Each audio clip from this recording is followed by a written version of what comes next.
Welcome to ETH Daily, a daily briefing on the latest in Ethereum. ConsenSys releases an updated ZK-EVM specification, CoinCenter files a lawsuit against the US Treasury, Uniswap raises a $165 million Series B, and Aave Governance votes in favor of a new V3 deployment. All this and more from ETH Daily starts right now.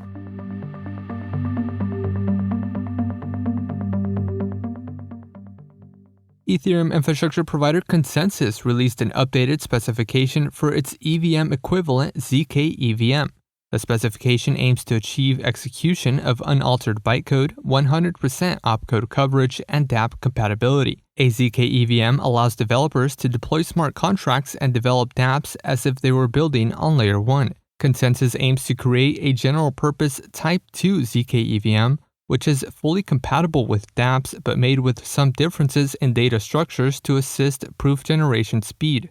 ConsenSys is still working on the implementation and opened a waitlist for its upcoming private testnet.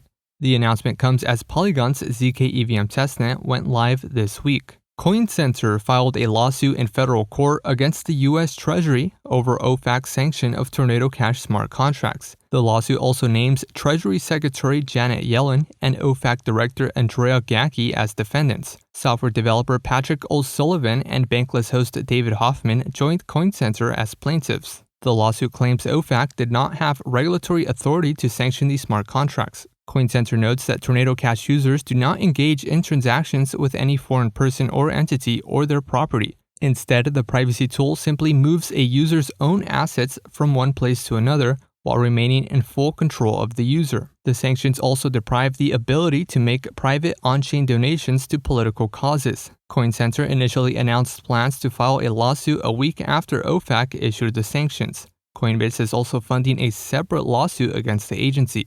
The defendants have until November 7th to file a response. Uniswap Labs raised a $165 million Series B funding round at a valuation of nearly $1.7 billion. The round was led by Polychain Capital with participation from A16Z, Paradigm, and Variant, among others. The raise comes after rumors spread in September of the company looking to raise between $100 and $200 million.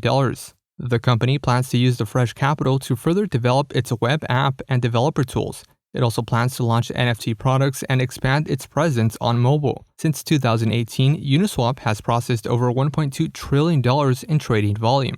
Uniswap Labs is a separate entity from the protocol and its newly formed Uniswap Foundation. Aave Governance voted in favor of doing a fresh contract deployment for Aave v3 on Ethereum instead of upgrading the existing Aave v2 contract. Once deployed, mainnet Aave v2 positions will need to migrate to Aave v3.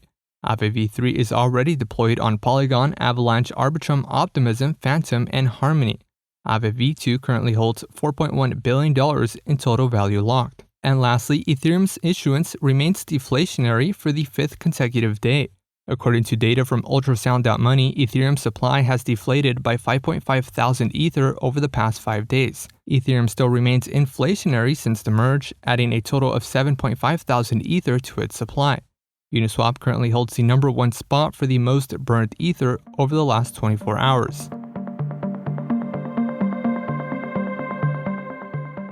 This has been a roundup of today's top news stories from ETH Daily. You can support this podcast by subscribing and following us on Twitter at ETHDaily. Also subscribe to our newsletter at ethdaily.substack.com. Thanks for listening. We'll see you tomorrow.